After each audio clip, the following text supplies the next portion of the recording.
The galaxy burns. The heretic falls. And the Emperor protects.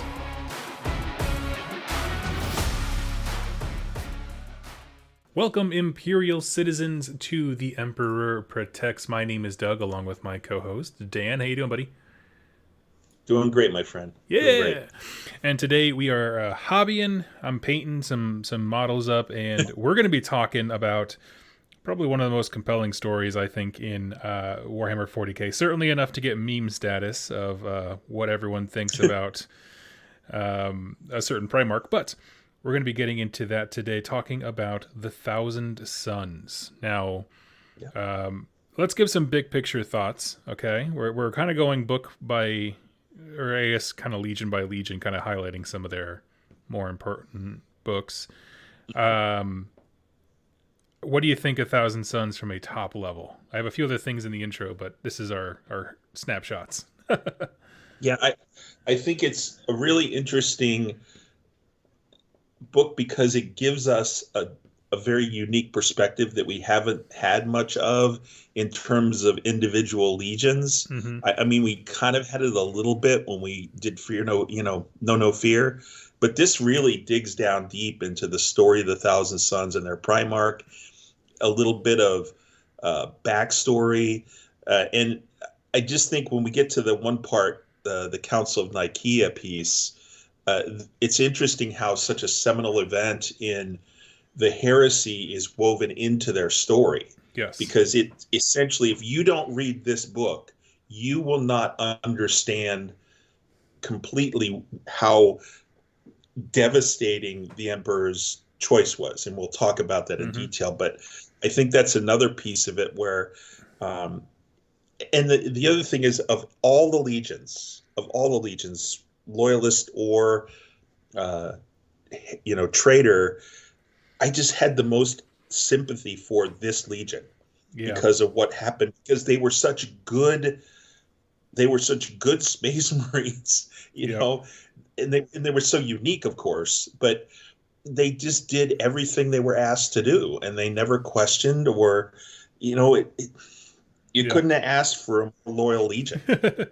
I know. All right. All the questions are it's complicated, and we'll answer a lot of those. I'm gonna make us roast over a fire and answer some of those, like, did Magnus do anything wrong questions later on. So look forward to that. Yeah, sure. Right. One thing I wanted to say while we're still kind of working through the intro is I got some feedback from a viewer rather. And they just said that they really appreciate the show and think that it's a great way to not skip books, but if there's so many of them that if you're more interested in something else, you can get the highlights, and that's kind of what we're trying to do. Good. So that's great. Yeah, that was Tyler. He reached out to me while I was doing a live stream, and I was like, I rarely get people who directly listen to that particular show. Tell me what you think, and he was very excited to chat. So. Great. That's wonderful. Yeah, and if you'd like to leave any feedback or ask any questions, please don't hesitate. The best place is on 2+ Tough, my YouTube channel. Yep. Because I'll see them and I'll get them all together. So, yeah. But Absolutely. Today we are covering 1,000 Sons, and the way that we decided to handle this, because this book is so massive and covers such a massive amount of time. Just like literal time and also important events in the timeline. We're kind of just going to go through the story of the Thousand Sons, like not the book, but just literally their history. It's kind of told that way too. And where does our story begin, Dan? Why don't you lead us in? I've talked enough. Really, interestingly enough, the story begins with an ending, which I think is really cool from a writing perspective. So the pages are italicized and everything. We have a Marine named Azek Araman, who is the chief librarian of the Thousand Sons, and we'll talk about his speciality. But he basically is writing that he's waiting for his father, who is Magnus the Red, the Primarch of the Thousand Sons, to come to his tower where he is just kind of sitting and kill him. And you're like, what? This is just the beginning of the story. So he says he welcomes his death, and he knows that it's no more than he deserves. Any kind of explanation or excuse for his actions just make no sense.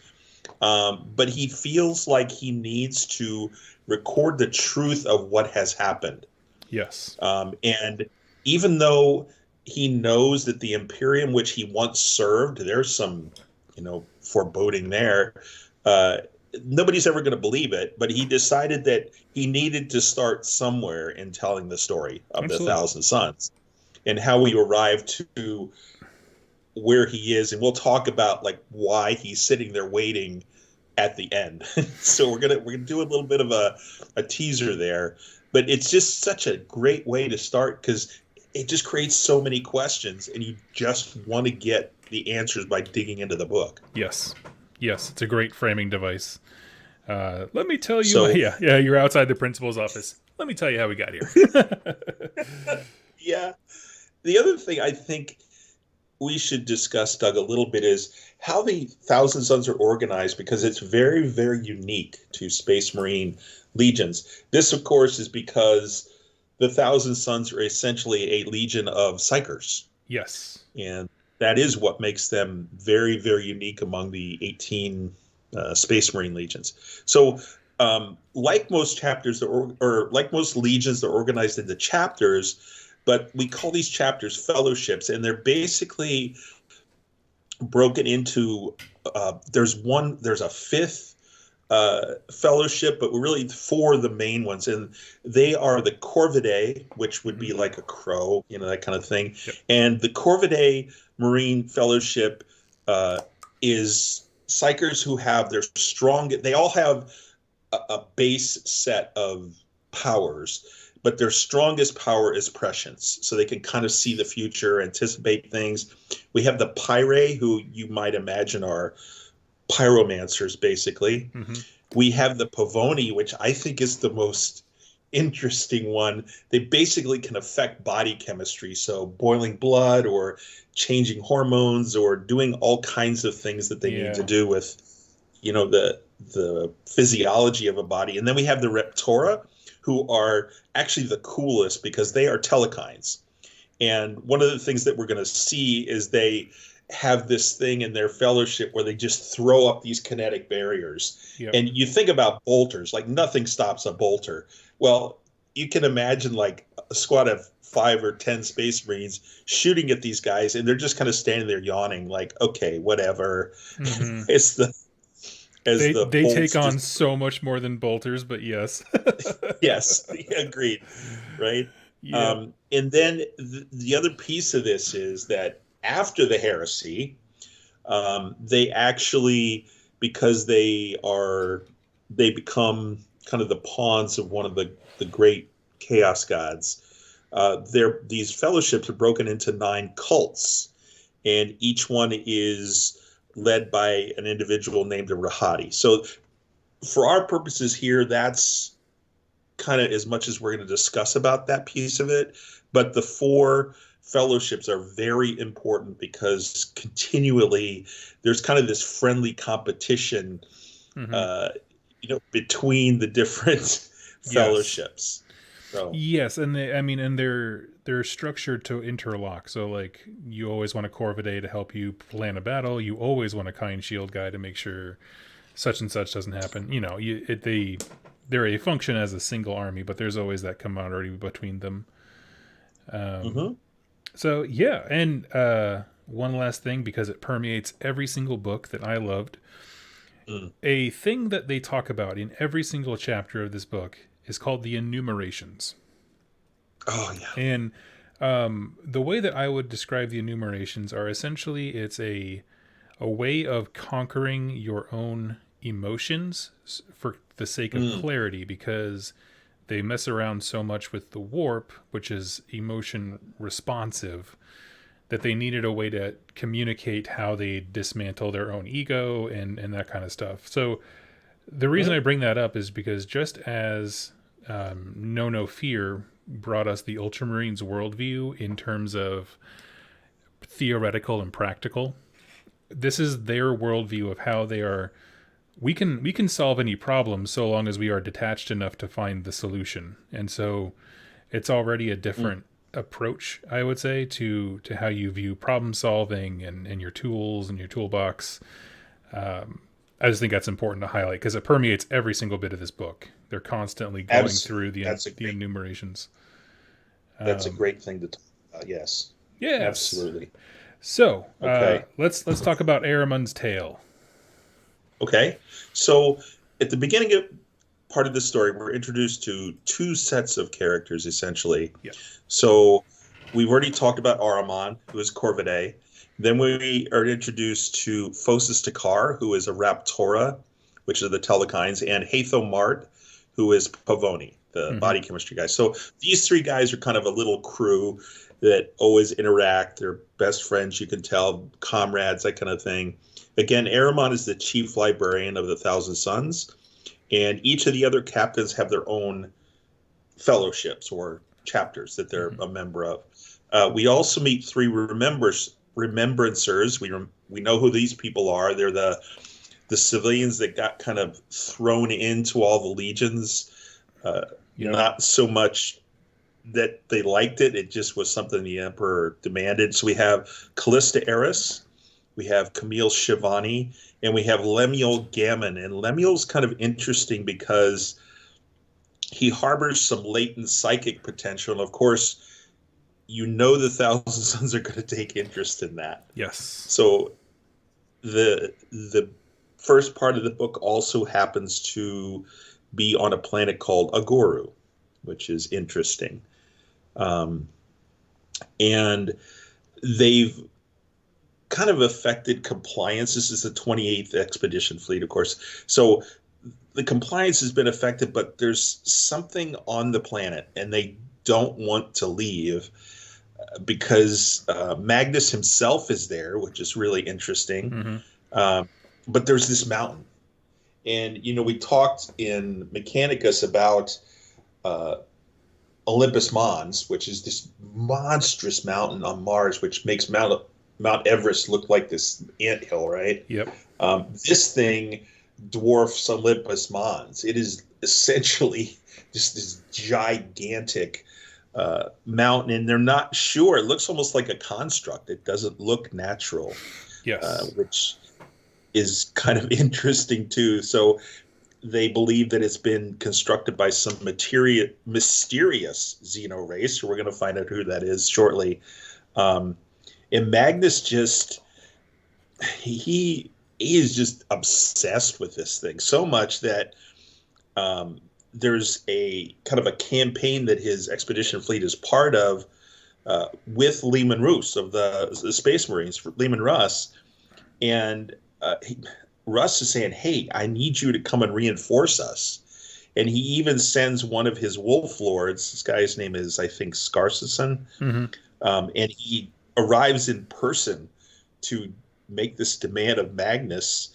But Magnus is like, no. He doesn't even, of course, say anything. He uses just this tiny pimple of his psychic power to kind of get this guy to quiet down. Yeah, as we're going to pop in here and just kind of highlight some scenes from the book, this is one of my favorite because they're watching this like Space Wolf craft come at them, and it's like parking at Best Buy with a drop pod. Like they just like come in millimeter close into killing everybody, and everyone's just kind of like watching them come at them like, are they trying to kill us? Like everyone's very unsure.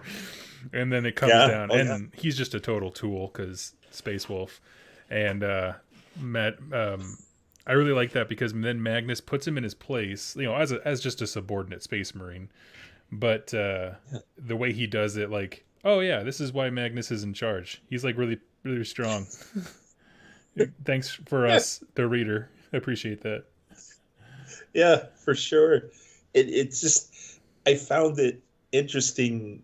Like when we get through the story, I think you'll think back about our discussion and go, well, so they worked with the Space Wolves before. Like, yeah, of course, they're both loyalist legions, and it seems so natural early on in the book that they would work together. Yes. But just really, really kind of cool. So the Agoru, the people on this planet, They believe that the mountain is kind of a prison or a refuge for dark spirits. That's their belief. So the Thousand Sons, of course, superstition. We don't believe in gods, because we haven't done that yet. Yep. This is actually before Fear No Fear. Oh yes, much and before. And the local tribe chieftain, he's just screaming at the Thousand Sons that their presence has actually stirred the evil ones. He's very, very worried that they're just angry. And talk about this story. There's these massive statues. They almost look like titans. Oh wow, okay. At the entry to the mountain, and it's like they're looking at the design, and as they're describing it, you're going, oh yeah, okay, I know exactly what this is now. So basically, can you say Eldar? It's basically they're Eldar Titans is what they're statues of. And you all of a sudden you're going, okay, like, all right. Yeah, they're walking in dangerous ground. Okay. Yeah. And actually, the chieftain is correct, right? And these statues are activated. I don't know if the word is activated. I think that's a good word. Yeah. And they start fighting with the Thousand Sons, and they are just, even with all their powers, they're having a hard time. So the Space Wolves join them. You see these two chapters fighting together, and if you have any knowledge of what's going on later, you're like, wow, this is so weird. Like, yeah, I always thought it was, and basically the Space Wolves are helping them because they figure the only way to get them to leave Aguru is to help them out. Otherwise, exactly. It's like they were just going to stand there, right? Let's run your errands so we can get back to real war. Yeah. Yeah. So that happens. Of course, they destroy the Titans. It just was an interesting little side scene, but I think it was important because it brought the Eldar into it. Yes. And so Magnus then, after they destroy the Titans, he leads a combined force of Thousand Sons and Space Wolves into the mountain, where the chief, his name is Yatiri, and his Eldars kind of want to placate the dark spirits that are in the middle of this mountain, and they basically sacrifice themselves to these dark spirits. Yes. They essentially they jump the shark and like jump in the sacrificial pit, which is ultimately the key to unlocking the door, not so much the lock to stop it. So, I mean, this whole story, like, they don't come back too much to Aguru, but I really do like the fact that they point out that these legions, as they spread across the galaxy, were experiencing chaos things as we know them, and they didn't have a vocabulary to deal with it. Like, that's the real takeaway to me. But, I mean, at this point, Magnus is having an exposure to chaos forces, and his legion is watching him, like, masterfully wield this stuff and put it down, and I don't know. Yeah, it's crazy. And so Magnus, so when they sacrifice themselves, this, I guess the word they're going to call it, we're going to call it a demon, for lack of a better term, is formed because this demon possesses the chief and it turns him into, a big chaos creature. Mm-hmm. So Magnus is like, okay, I'm in. And there's this big swirling vortex of energy, and there's dark tentacles everywhere, and they're attacking the Marines. And so while Magnus goes into this vortex, he glimpses, passageways into a vast network. Yeah. So he sees the Eldar webway. And so it's really kind of interesting because he gets this first-hand vision of the Emperor's Basement Project now. Yes, and yes. He wasn't supposed to see this. The Emperor did not want him to know about this. But he kind of suspected it, and he seals it again. He defeats the demon, but the demon, before it goes away, leaves him with this horrific vision of their home planet Prospero just burning, just being in ruin. And Magnus kind of tries to ignore it, but he knows there's got to be some truth into it, because Mm-hmm. he's been traveling the warp ways for a long time, as it were.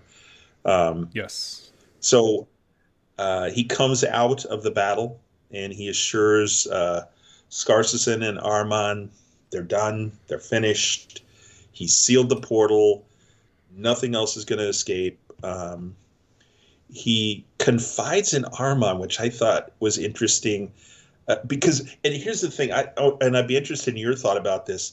Magnus is so different in this part of the book. Like, it's insane how much he changes Yeah. and how fast at one part of the book. But he is so nurturing. He is such a great leader and a father to his sons. The way he interacts with them, he's very patient, and he tries to explain the virtue of patience. And Yep. so he confides to Aramon that he's made this unbelievable discovery, and he's hoping that he he thinks that he can reverse something that's going on with 1,000 Suns. And why don't you talk about that curse kind of that's going on with them? Yeah. So it's part of the Legion's history that they are magic wielders. They've always conducted warfare differently, and if they give into their power a bit too much, they undergo something called the flesh change. And the flesh change is what we know now in like Warhammer 40k is spawndom. Your body can't take all the mutations and the chaotic energy, and so you kind of just become this beast of roiling mutation and flesh and chaos in real life, kind of a thing.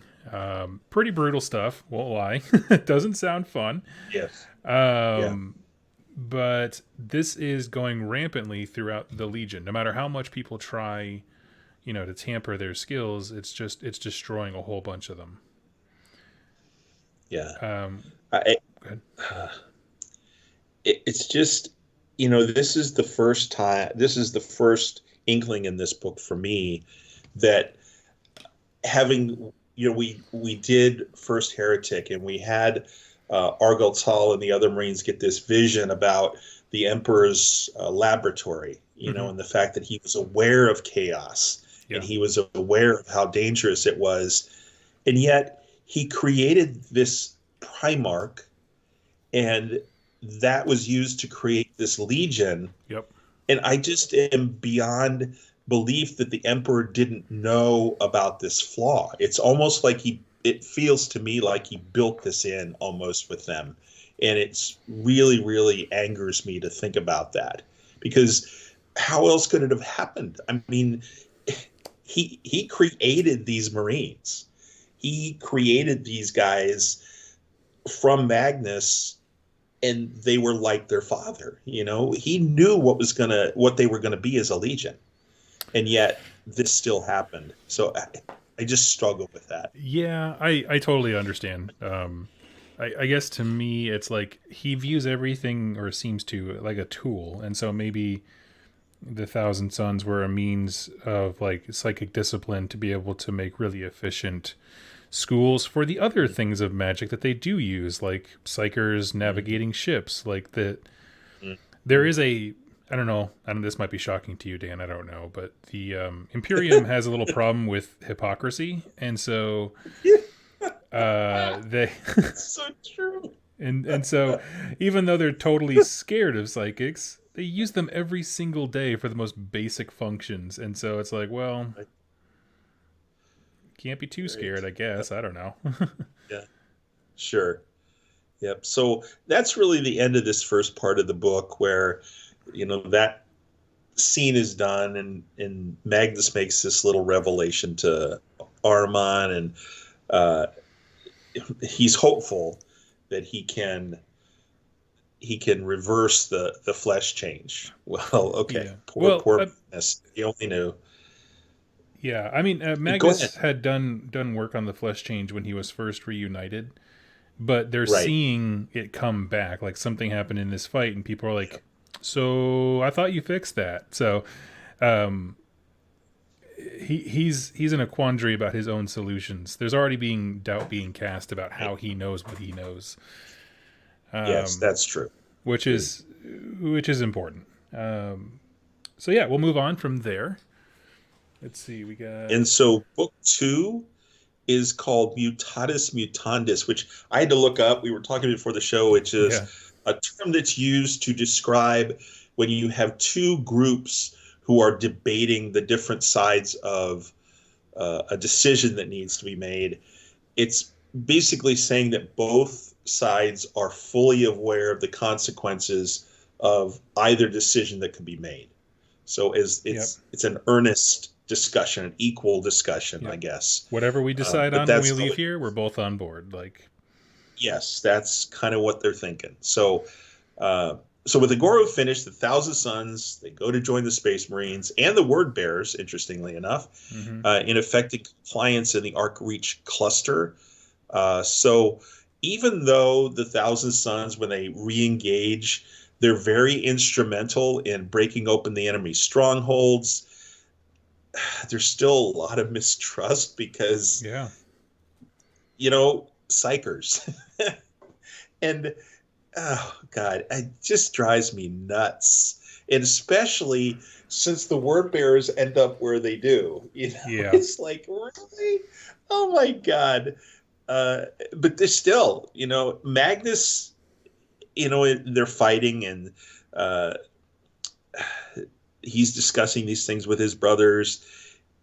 His deal is that no matter where he goes, he wants to obtain knowledge, uh, especially like from the human civilization that they're putting into compliance here. I guess it's the Helosians, yep, it's Heliosians, I'm not sure. But he can't like get everything he needs because the Space Wolves, uh, for their part, whatever they find, they're just gonna burn to the ground. It's yes, like gone, right? And the word bearers are at the point in their history where if they find it and it's incompatible with the imperial truth, they're going to burn it to the ground. yeah, And and this is really important because matters kind of come to an head on the assault on the final enemy stronghold. And there's a Fellowship of the Thousand Sons who are posted outside the Great Library. Here Magnus is like, oh, library time, and all the books and stuff. And he wants to be able to get in there and find out all this knowledge that's contained in this great library. And the Space Wolves are just like, no, we need to get in there and burn everything. And there's these Thousand Sons like, whoa, wait a minute. You're not coming in here. Our Primarch put us here. mm-hmm. We're going to defend this building. And of course, the stress of combat.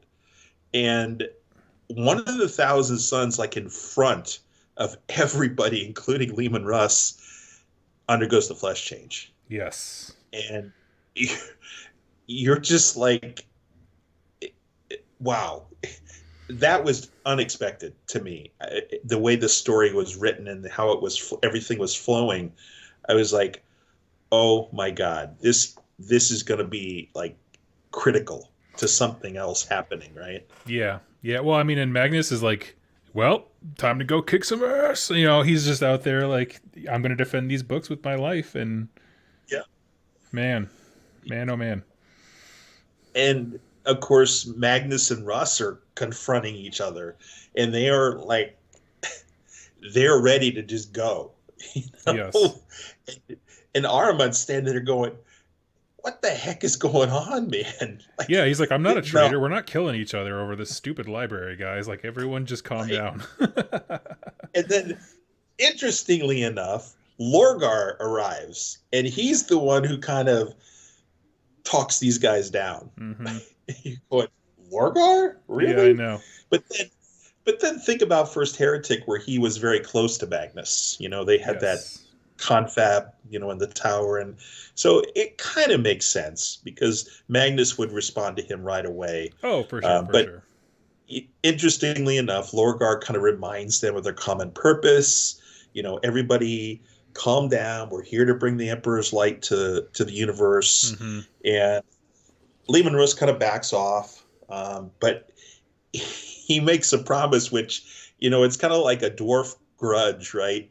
And he says, hey, I am never ever going to forget what you just did to me and my legion.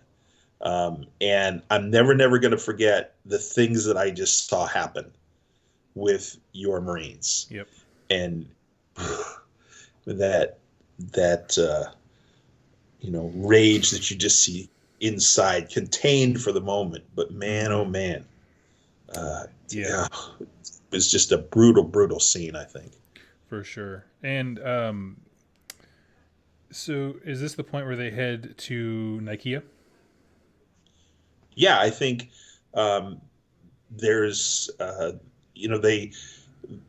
Emperor and the Lunar Wolves had triumphed over the orcs on Ulanor. Yes. And several of the Primarchs have been summoned to the Triumph. The Emperor makes his announcement, and he's going to pull back,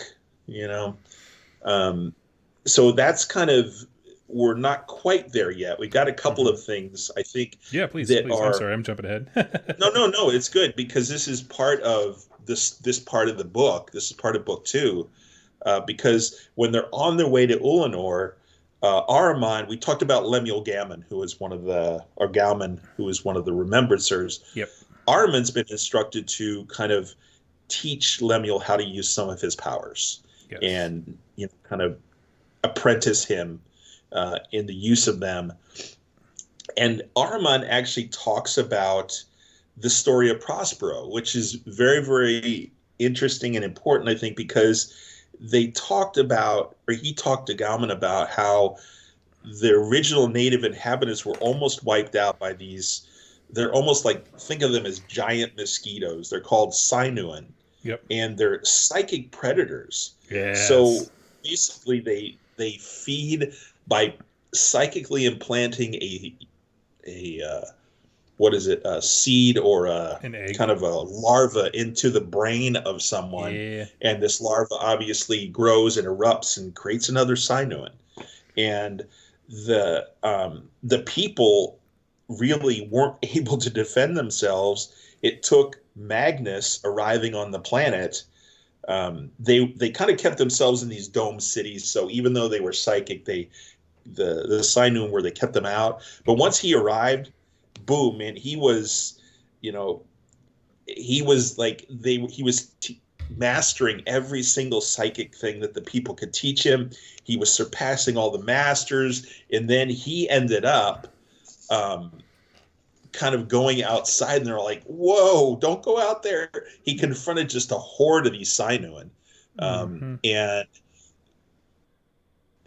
this is kind of the start of the fellowships, because with him were all the leading masters of the different psychic disciplines. Yep. Each one of them, as you talked before, used a different part of their abilities to defeat these Sinuan, and all of a sudden everything changed on Prospero. Because they had overcome this horrific predator. And this is kind of the masters who were there ended up becoming the founders of each of the various fellowships. Yes. Within the Thousand Sons themselves. And yeah, so that's kind of interesting that part of the story was told, because we really don't understand that part of how Prospero was there. And the Sinuan piece is important. Yeah. When the Remembrances return, we have a in your pocket. Yeah. All right. So they get to Ulanor, Doug, and yes, Magnus is really, because remember we talked about how calm he is and how he just tries to get along with everybody. He's very, very balanced person. He's really surprised and offended when several of his brothers, and this is you talked about the hypocrisy. You just want to put this giant H on Mortarion's head, right? Yep. And so Mortarion accuses him of being of his legion being sorcerers. And he says that their powers are unclean. And I'm going, oh, God. Like, really? Yeah, exactly. This guy, sure. This is the guy who's going to critique me. Right. Of course, civility, Yep. Magnus maintains his cool.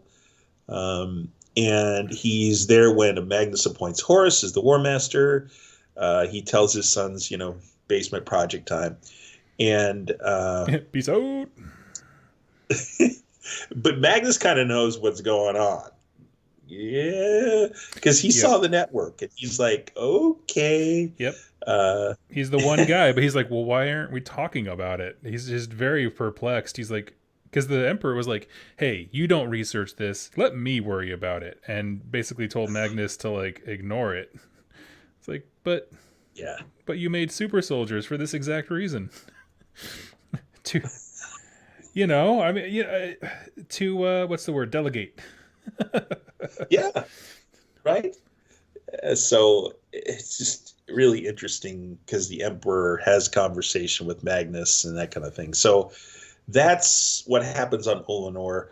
So now the timeline kind of accelerates a few months later, and this is much less celebratory than the meeting on Olenor. Oh yes, and it takes place on a planet called Nicaea, and the Emperor is hearing accusations that the Thousand Sons are dabbling in dangerous and forbidden practices.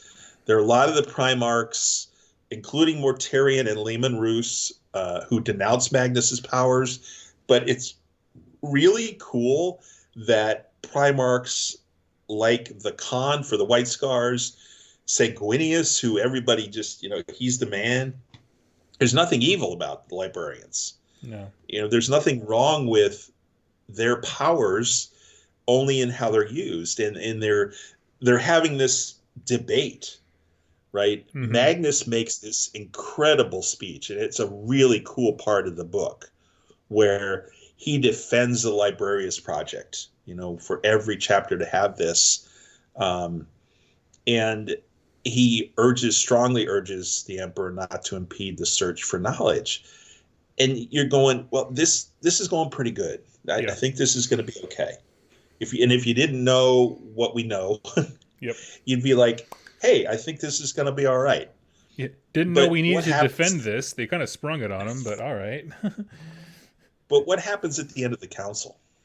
Well, at the end, the Emperor confides with his people and then ultimately decrees the use of sorcery is just too much for humanity right now. We don't need the accusations. We don't need the possibility of threats. So he comes down that all of the Librarius enclaves in the legions are meant to be broken down, that its members are meant to be spread across the entirety of the legion so that they can't communicate and work together anymore. And then there's going to be no further study into this, with the exception of stuff like travel, which, I mean, everyone acknowledged pretty openly.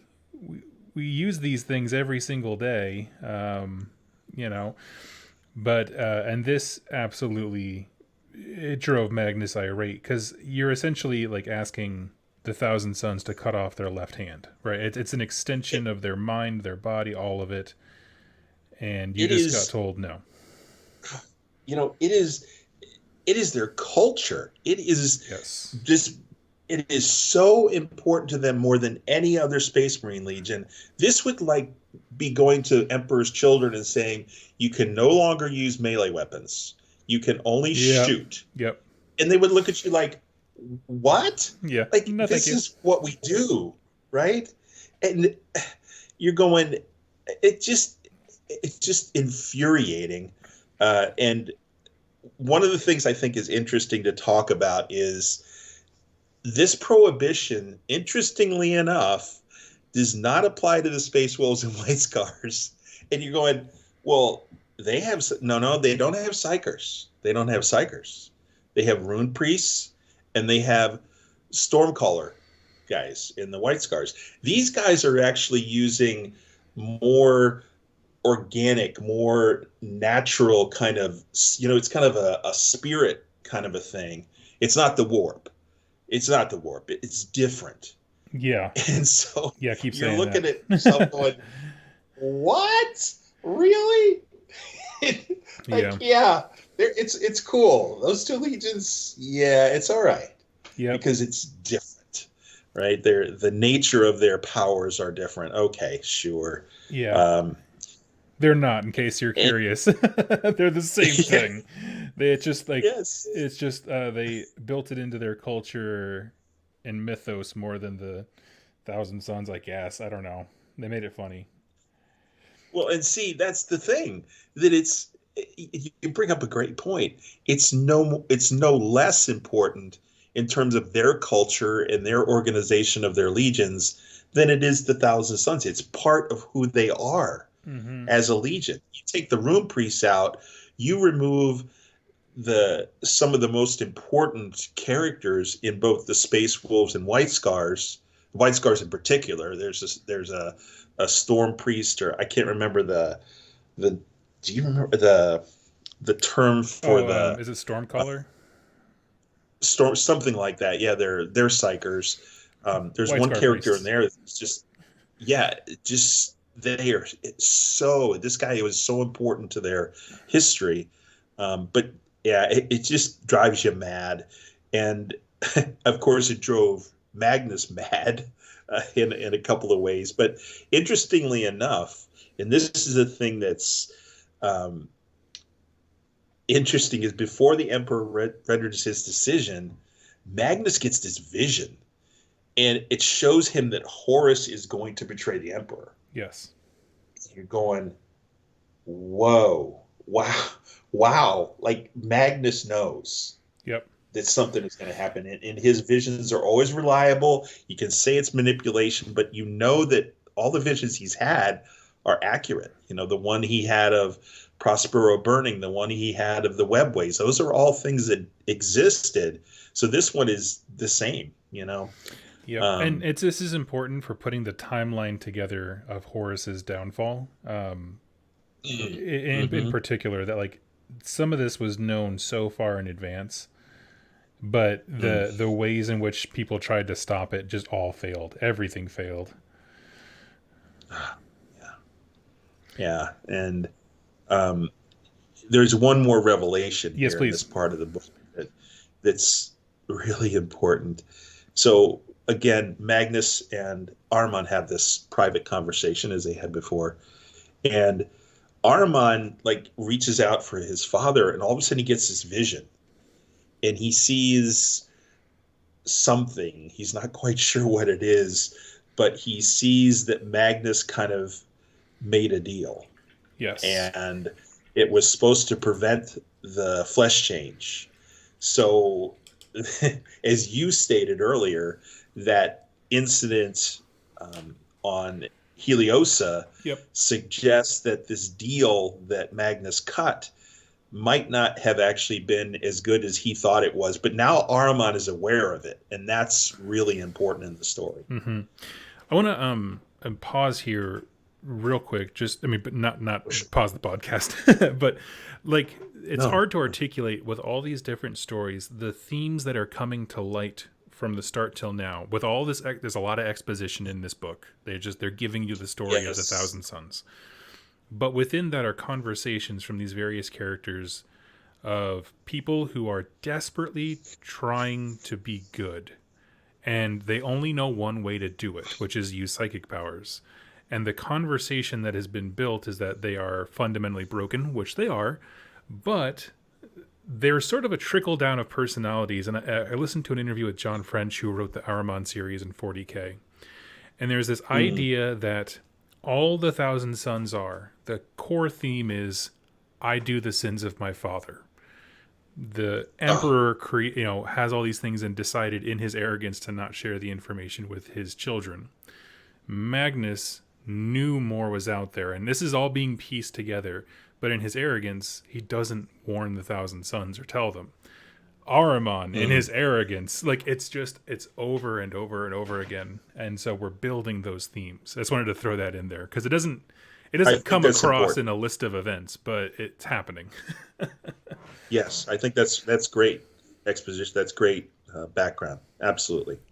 Yeah. Okay. Yeah, so that is very. Yeah. It's very helpful when we come to the end. So yeah, and there are other books, just to point it out here, that cover the Council of Nicaea, and there is all kinds of intrigue. There are assassins who are trying to manipulate votes. It's crazy what happened, and there's a lot more to that tale. Right. But this gives you the idea of what, why, and the resulting piece of that. So um, now we move on to book 3, which is Prospero's Lament, for obvious reasons, which we will discuss. So the Thousand Sons, after the Crusade, or after the Edict of Nicaea, kind of withdrew from the Crusade. Yep. Because what were they? How could they contribute if they could just be Space Marines? Okay, fine, but that's not their strength. The Space Marines are great, just being Space Marines, but that's not where the strength of this legion lied. And so they went back to Prospero, and so during this time, Magnus, he saw the heresy coming, and he made an earnest attempt to try to save Horus, yes, from falling, which we saw. Which we saw right in the temple on Davin, right? He tried to reach out to his brother, but yeah, not happening. So I just, again, continue to find it sad because, as you just said, even though they were flawed, they were not doing this out of hubris. No. They were doing this because they thought it was the right thing to do. It was the right way to be who they were as the Thousand Sons. The other thing that is just crazy about this is that Magnus knows what's going on. And why don't you talk about the trigger event? I guess that's what it is. What really sets everything off here. Oh, yeah. So at this point, Magnus is kind of having the conversation with some of his higher echelon, Ahriman included. Okay, here's what's going on. Horus is going to betray, and we need to warn the Emperor. And initially, they're like, well, how do we do that? They can't quite figure it out because they're not supposed to be using warp powers and stuff like that. And Magnus makes the case that he is going to basically use the webway that he discovered. One of those exits, he deduces, has to be on Terra because that's where the Emperor retreated to do his work, which is pretty good logic. And he says, Ahriman is arguing this entire time. It must be stated, Ahriman tried to be the best of the good guys in this entire story. He was trying so hard. But ultimately, Magnus says, I don't want to play telephone across the cosmos, and broadcast this stuff. And so I'm just going to go personally, which is stupid. Just going to throw that out there. There's no reason you can't just put an SOS and pass it, whatever. But he enters the webway, and in doing so, he basically takes on a sort of a psychic form that makes it easier for him to navigate the space. And he rips open a new butthole to the bottom of the Himalayan mountains when he comes out on Earth. Essentially, when Magnus busts through, a whole bunch of demons come out as well. The mechanisms that the Emperor, priceless things that could not be rebuilt, that were meant to allow the Emperor to open the the webway stably, were all annihilated, and Magnus had, in a moment, doomed humanity to always using the warp for travel because now he's let demons into the webway. And so he messes up. He sees it immediately. Him and the Emperor just kind of stare at each other for a while because I don't think he had any idea what to say. And so the inciting incident was that he destroyed this machine and doomed mankind to always use the warp is probably the short of it. And he knew that there was going to be hell to pay for it. Yes. The other thing that happens here, or two other things that happen really, is one, that he realizes that he is not in control of the warp like he thought he was. And the warp actually starts speaking to him now. He's starting to get the voices. And basically, hey, you know what? You've been a pawn ever since the time you tried to save your legion from the flesh change. even longer perhaps, that you've been manipulated by the great manipulator Zinch. We know who this is, of course, even though we don't know who it is in the story. So, and the other part of this is that Magnus absolutely descends into a horrific depression, and he is just like, I screwed up. I totally screwed up. I am just going to wait for my father to come for me. And so the emperor, of course, as ticked off as he is, Yep. he sends a sanctioned fleet of the Space Wolves, plus he sends custodians and Sisters of Silence, because he's going to be dealing with the Psychic Legion. Yep. I heard the rumors. To basically bring Magnus back for judgment. He doesn't want to kill him. He doesn't want to destroy anything. He just wants to send this fleet and bring Magnus back. Well, of course, Horus, who is now corrupted, and being the grand strategist that he is, he sees an opportunity here. So he contacts Lehman Roos, who doesn't understand what's going on and doesn't know that Horus has turned, and convinces him that returning Magnus to Terra would just be a waste of time. Yep. Don't do that. And he knows that if Magnus, he's convinced Russ that if he leaves Prospero alive, it will just be bad. And so Russ gets him all pumped for a fight.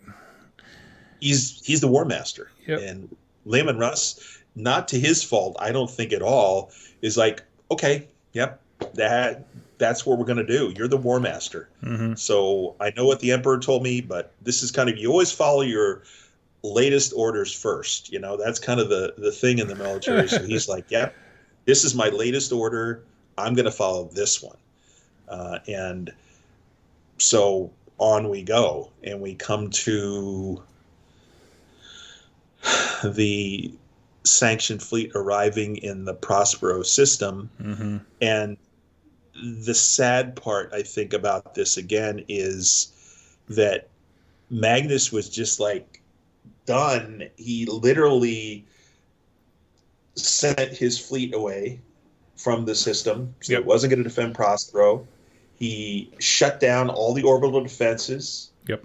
And he basically wrapped the Prospero in this kind of cocoon that kept the legions from, and all the defense, because they had human defense forces, just like an auxilia planetary defense force. They couldn't communicate with each other. The only place that was protected at all was Tisca, which is the capital city. And this is where, again, you talked about Ahriman. Man, he is just the good man to me, Doug. And he's like, just absolutely, he's like, you can almost see him shaking Magnus, like, Father, you gotta do something. Yeah. And it finally comes to the point where the Thousand Sons have, held Tisca, and but they can't.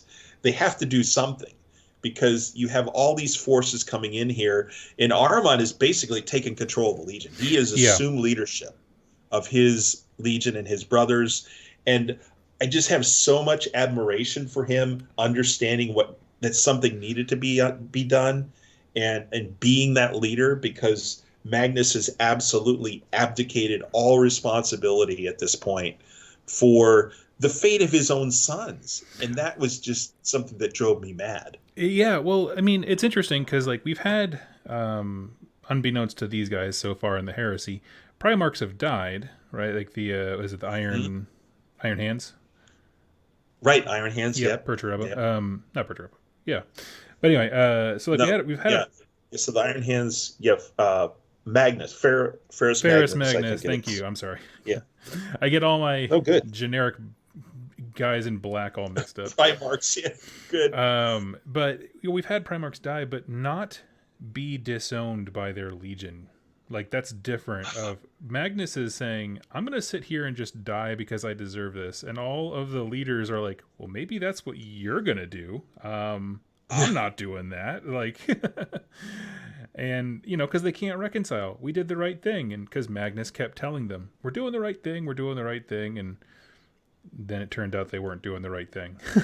So No, um, when Russ arrives, I don't know where you are in terms of the storyline. I wanted to point out when the Space go Wolves ahead. come, they do not come in a way that is meant for peace. They Oh, good. barrel into the system full steam ahead. The guns are ripping. They really just wanted to like level all of Tizca before they even step foot on the ground. And so they throw off this huge barrage of weapons. Kind shields are going up all over the place, and essentially the Thousand Sons protected the city, even though everything outside of that particular city on Prospero was annihilated and wiped away in the first volley. Like, it's never going to support Yep. life. It was just doomed. Which is so different from the Emperor, for example, bringing the Word Bearers to heal over their Mm. problems, which is like they had an orderly evacuation of the whole city to like teach them a lesson. This is like, I'm coming back with your head. Yeah, um, for sure. yeah, I just wanted to point it at that out. So please continue. No, I think that's important. I do. That this is so unique in terms of the way it was handled. And again, it wasn't the way the emperor wanted it handled. No, no, Let's no, give no. him some small bit of credit, which is what he deserves. But he wanted Magnus just brought back, and Russ is doing what Space Wolves do.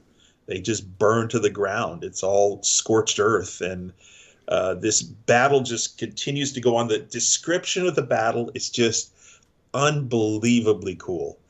Just you Did see, like you said, these kind shields being thrown up. You see Sisters of Silence trying to come in and do stuff, but then to neutralize the psychic powers. But then the Thousand Sons have something else that deals with the sisters. You see custodians coming in, and you see the Thousand Sons just holding them back and crushing them. And it's like you almost want the way the story is.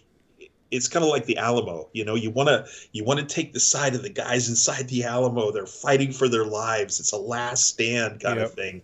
And the way it's written, I think it's very difficult, even if you're a Space Wolves fan, to not admire I know.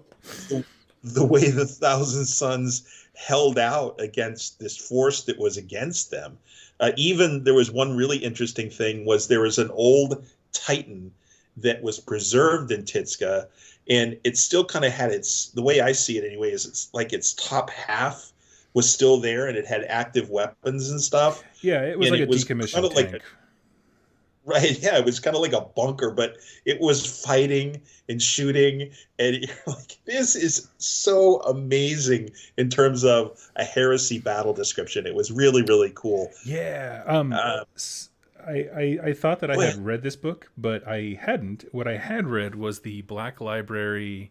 I'm sorry, not Black Library. The Forge World campaign book for this, which Yes. is the same like literal information, but told in a kind of a different format. But I Mhm. mean, folks, if you don't know anything about these factions, Space Wolves are riding around on motorcycles and their heads get lopped off because Thousand Sons put up invisible wires with mind bullets and just let them drive through it. There's they have like internally in their own city network a mini version of the webway. Like they Mhm. can just like Yeah. Oh, shadow passes. So they're just like feigning retreats, popping up behind them. Like the Space Wolves have no freaking clue like what's going on. It's yes. so Oh, cool. yes. It Um, is one of the good. I think it's the Pavoni we talked about who do the body chemistry stuff. Mm-hmm. Man, some of the things they were doing, the custodians, like, oh my God. And it's just insane. Like, custodians are supposed to be unbeatable. And yet these Pavoni were just like boiling their blood or doing something to them. And you're going, it's just, these guys are amazing Yes, yeah, once they and get off. uh, it's kind of like at the end of the movie, like Transformers with Michael Bay, where like you have to wait till the end to see all the robots actually fighting, which is what you paid the ticket for. Right. This is It's true. the finale where like the Thousand Suns show you exactly why they are the greatest weapon ever. Like they just go full Super Saiyan. It is so, so cool. Hmm. And eventually, after we dig through all these, if you don't read any other part of this book, you have to find the part of the book where this battle happens, because it is the absolute coolest part of the book in terms of action, right? Oh yeah. But finally, Magnus awakes himself from his funk, and he says, okay, I have to get out there. I screwed up again. I have to get out there, save my sons. And there is this very, very cool one-on-one battle between Lehman Roos and Magnus. Yeah. And you know what happens when a book nerd goes against a jock? it doesn't end well for the book nerd, no, does it? it doesn't. Oh my gosh. So we come to the point where Magnus he's broken. Russ has broken Magnus's back. Like he's severed his spine almost. Yes. And he's about to kill him. And finally, Magnus acknowledges these voices that he's been hearing. They've been telling him that he needs to use his sorceress powers to their maximum effect. And he literally, at this point, just takes his entire legion and himself, and he just poofs them. It's just like poof, and they just all disappear. Yep. And you're going, whoa. Like, can you imagine the look on all these loyalists, like the Space Wolves, the Custodians, and the Sisters? Just imagine the look on their faces when this entire, what's remaining, it's about 1,300 sons, something in that, I think the book says. They're what's left. But they're just all gone. Yep. And you're like, oh my God. We've never seen anything like that before. Yeah, absolutely. I mean, mass teleportation magic and stuff, like, yeah. And all it does to the Space Wolves is confirm, like, oh yeah, they're into dark powers and stuff. It's like, man, there's so much going on. So that's the end of that part of the story. But it's interesting that we also get a little, we get a view into where they go. And it's about, like we said, about 1,200 sons that have kind of made this etheric journey. Yep. They don't really know where Magnus went, because they arrive on this planet. Magnus is nowhere to be seen.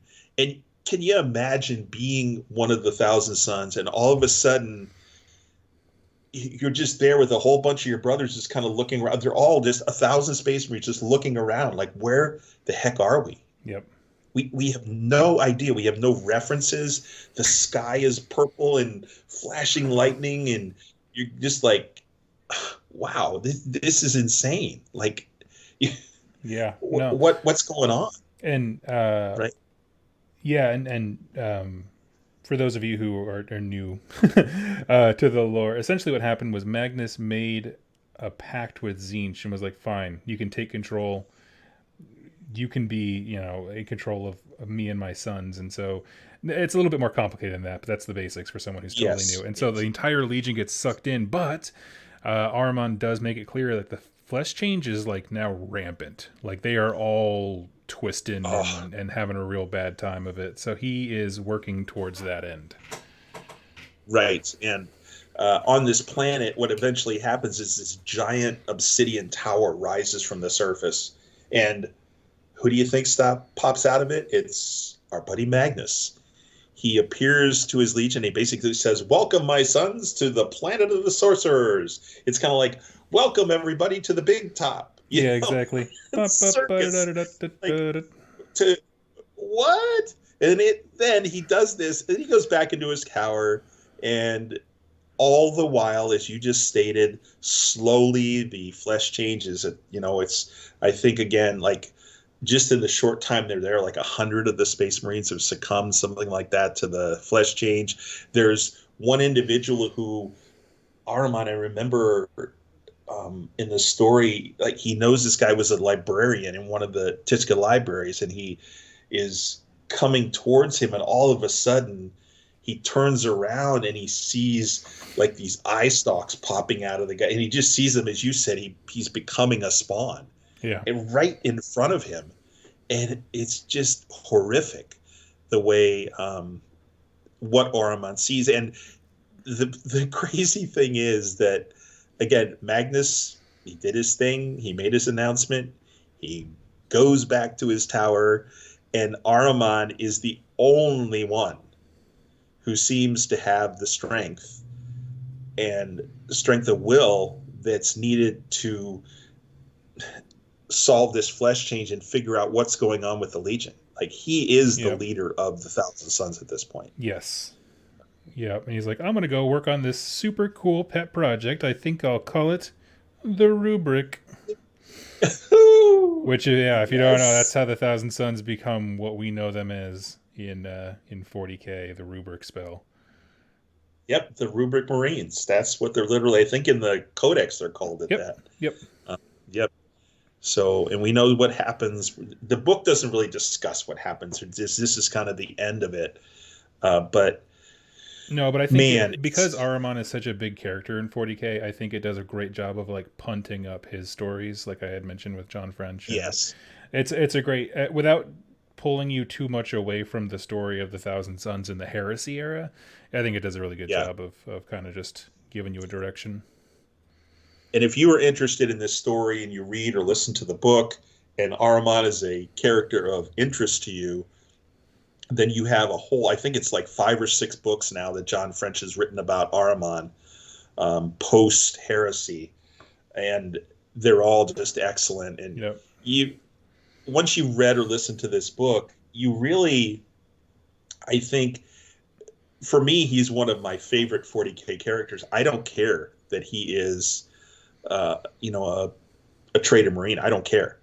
Just because just the way he is, just who he is and what he's trying to do, he's not really evil. Any more evil, Doug, than the Emperor and all the things that he's done. Or you think about all of the things that the Imperium becomes post-heresy, and just the way millions or billions of people are treated, as they live in these anthills that are hive cities, and they work in these manufactoriums and all this stuff. Like, is Ahriman really any worse than any of that stuff going on? No, he's a bad, they're all bad people trying to carve out their own version of good. So it's like, well, it doesn't excuse anything. He still does bad things, but like, no.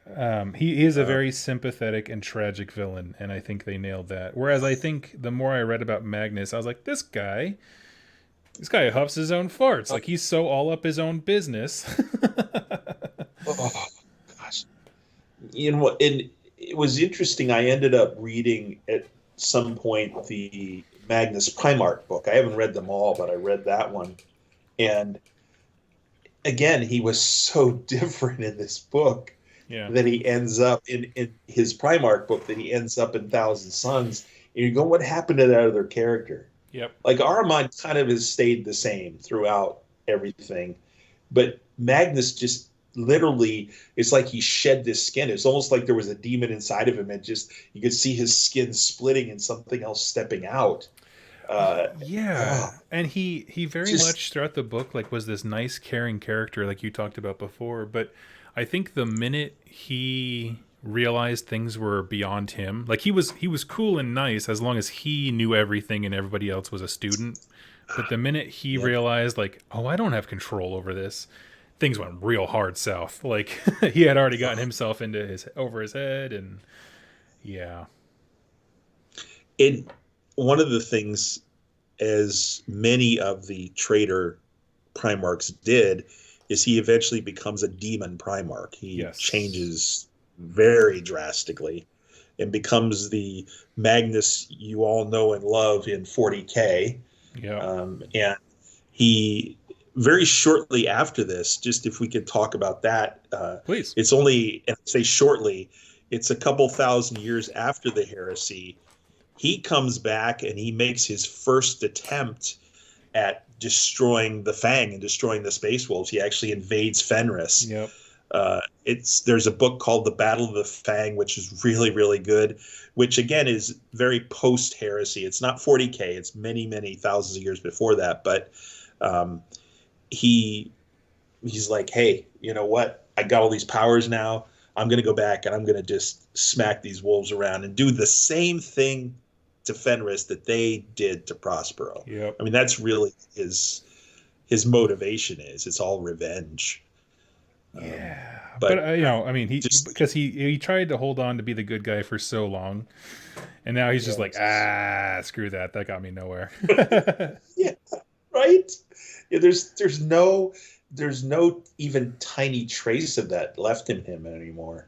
No, There just isn't. Yeah, no. I mean, yeah, and so much of like one of the subplots was you had mentioned that they were trying to teach humans how to use their psychic powers, their latent ones, and he was doing so many things that was like, we got to think about the next step of humanity, and which is good. Like, I don't feel like a lot of others were, and then he just got lost in it. So let me ask you, I got two hard questions for you, Dan. Sure. Did Magnus do anything wrong? Absolutely, he did. Okay. And then second question, and this is the hard part, was he right to do it? That's a great question. You know what I mean? He did the wrong thing, Right. but was he right? Did he do what he thought was right? So this is one of those, Doug. Is it the right thing for the wrong thing reason, or the wrong thing for the right reason? That's what you're asking me here. Basically, Yeah. Okay.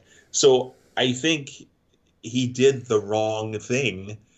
And I say that because I think he knew it was wrong before he did it. I think it was his hubris and his arrogance that made him think that he could be the hero, that he could save the Imperium if he did this. To your point, I think it was a very selfish act in a lot of ways. Yeah. It doesn't maybe seem that way at first, but I think doing what he did, and there are other books that we'll talk about perhaps in the heresy where the resonance of this. I remember one of the books was about a psychic choir that was on Terra when Magnus appeared. And Okay. the things that happened to just literally tens of thousands of psychers on that planet and all over Terra when he appeared. But he just was, I don't think that he was unaware of what the consequences might be in terms of, physically what the consequences might be when he did what he did. And he still did it, and that's just what's crazy about it.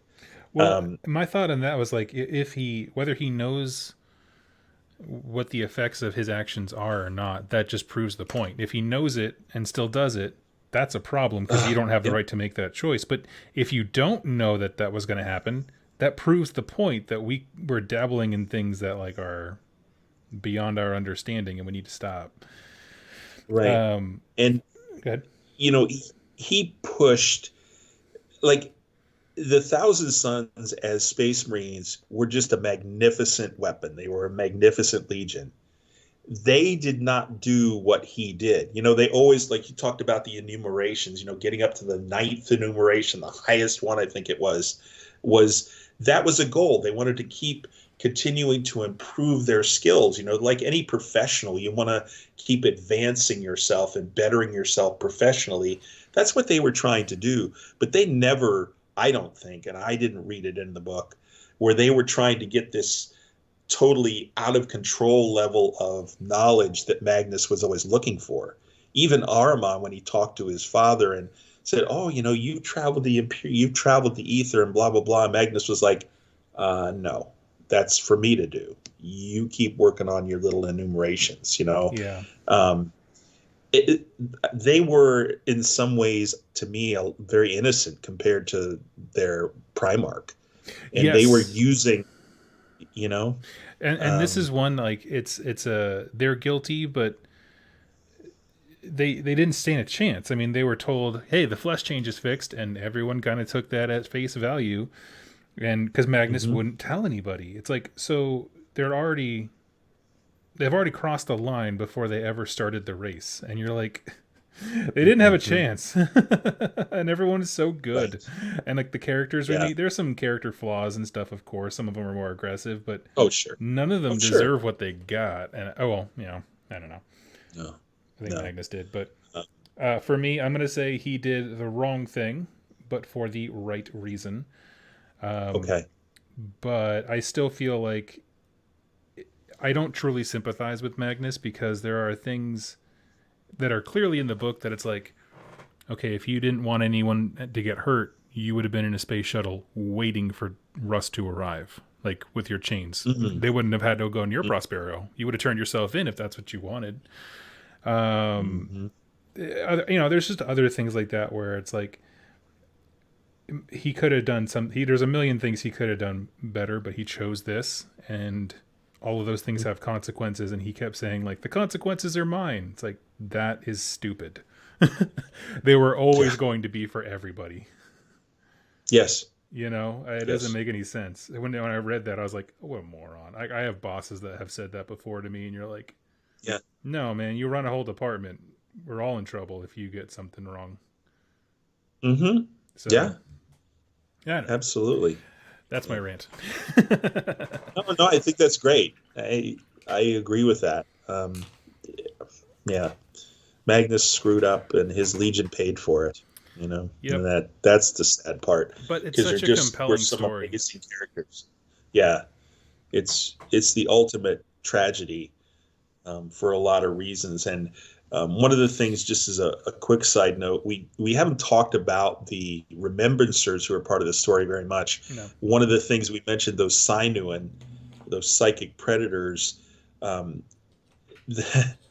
they part of their story is that one of them ends up being infected by a Sinuan Mm-hmm. when they went back to Prospero, and this the way that the Marines handled it, Lemuel and the other survivor were like totally turned off to the Thousand Sons. At that point, they admired them and they respected them, and it's just weird. I think so. If people listen or read the story, I don't think that was a very. I don't think it was a very useful part of the story. I'm just going to give that my feedback, because the Thousand Sons again were doing what they thought was right, and for these humans to try to place some kind of judgment on the actions of these guys, it just seemed kind of weird in the story, and it seemed very judgmental and inappropriate given their lack of perspective. You know, Yeah, I definitely the human parts in this, like in Mechanicum, the human elements I felt like played into the themes of the oh, overall story very well. And here I was like, this all needs to be cut out. Like this book it would have actively been better if a lot of this was gone. Which I mean, yeah, that's just a part of writing. It's killing your darlings, and Gav Thorpe himself has talked about that, I believe. But yes. yeah, it wasn't my jam for a lot of it. Yeah, and I think you're right. If they had not even had that part of the story with them, it would have been fine.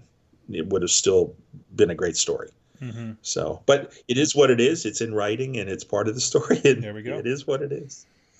All right, coolio. Yeah. So any other thoughts before we close it out? No, just that I really think, given the rollover and the uh, part of the Thousand Sons that come into 40K, I think this is a great book to read or listen to get that. You can obviously read it in the codex because the story will be in there, but this, I think, gives you a lot better uh, perspective on who these guys are, Yeah. and Yeah. who their why and who their Primarch is, what he is. You know. Yeah, I give it high praise, even with the parts that I think would be better left out. Because it's not often that with Games Workshop books, I feel genuinely like you could pick up this one book and walk away knowing an inordinate amount of that faction's lore. Like usually you have to kind of source all around, and this is one Sure. where I just felt Sure. like This is the Thousand Sons book. You will buy this and you will love it. And even if you don't want to play them, you will learn everything you need to know to be a competent, conversationist about them. So I love that. Absolutely. Yeah, absolutely. So anyway, friends, okay, I will go ahead and close this out then. Thank you so much, everyone, for listening. And if you would like to leave us some feedback or have a discussion, please do leave a comment over on 2 Plus Stuff YouTube, and I will be helping out over there. And thank you so much to everyone for tuning in this week. Well, our next book is going to be Prospero Burns, right? Yes. Yes. So we're going to talk about a lot of the same events, but from a different perspective, which is very important in the Horus Heresy context. Yes, absolutely. Yeah. So, okay, friends, I'll talk to you next time. Until then, the Emperor protects.